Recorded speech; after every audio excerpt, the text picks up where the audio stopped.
നീ വരാൻ.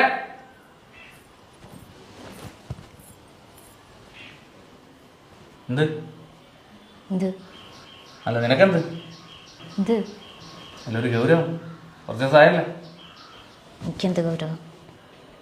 നീ എന്നെ എവിടെ എവിടെയെന്ന് വെച്ച് വലിയ ആളായെന്ന് വിചാരിച്ച് എന്താ എന്നെ അടിക്കണം? ഒരു പെണ്ണോന്ന് വിചാരിച്ചിട്ടാണ് വലിയൊരു കാറ് തൂക്കി താഴെ അടിച്ചത്. എൻ്റെ കൈവിനെ പറഞ്ഞു മറിക്കാൻ പോകും. എന്തോ പറഞ്ഞേ? നിന്റെ മൂക്കാമട്ട് അടിച്ചാൻ പൊട്ടിക്ക്. എന്നാ ഞാനും അടിക്കും. അന്ന് കാണണമല്ലോ. നീ പെട്ട കിടന്ന് ഉരുളുവേ. ആരാ ഉരുളുന്നതെന്ന് കാണാം.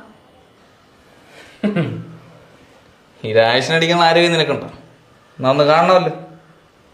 അടിയടി എന്നെ. എന്നെ അടി. എന്നെ അടി.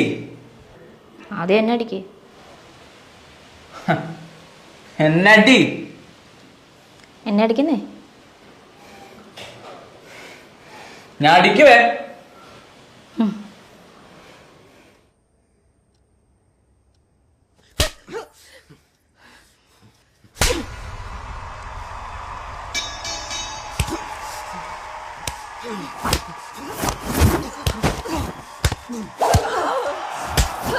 പോരാട്ടത്തിന്റെ മണി മുഴങ്ങിക്കഴിഞ്ഞു. കോബ്ര സ്റ്റെപ്പുമായി രാജേഷ് പമ്പിനെ പാട്ടിലാക്കാൻ ചെയ്യാം.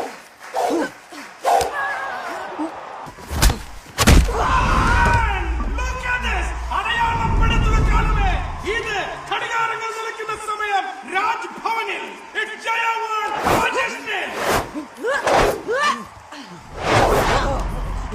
വീണതിനേക്കാൾ പ്രധാനമാണ് വീണെടുത്തുന്ന രാജേഷിന് തിരിച്ചു വരാൻ കഴിയുമോ? ആകാംക്ഷയോടെ പ്രേക്ഷകർ.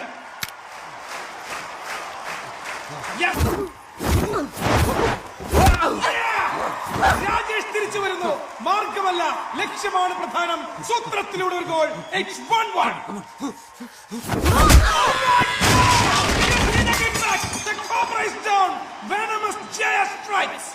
ഫലം വിടർത്തി നിൽക്കുന്ന Nagayakshi, നാഗറാണി, Naga Chaitanya.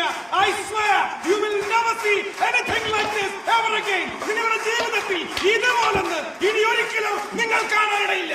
It's too hard. ഇനി അടിക്കാനുള്ള ആരോഗ്യമുണ്ടോ? ഇനി അടിക്കാനുള്ള ആരോഗ്യമുണ്ടോന്ന്? ചത്തിട്ടില്ലടി.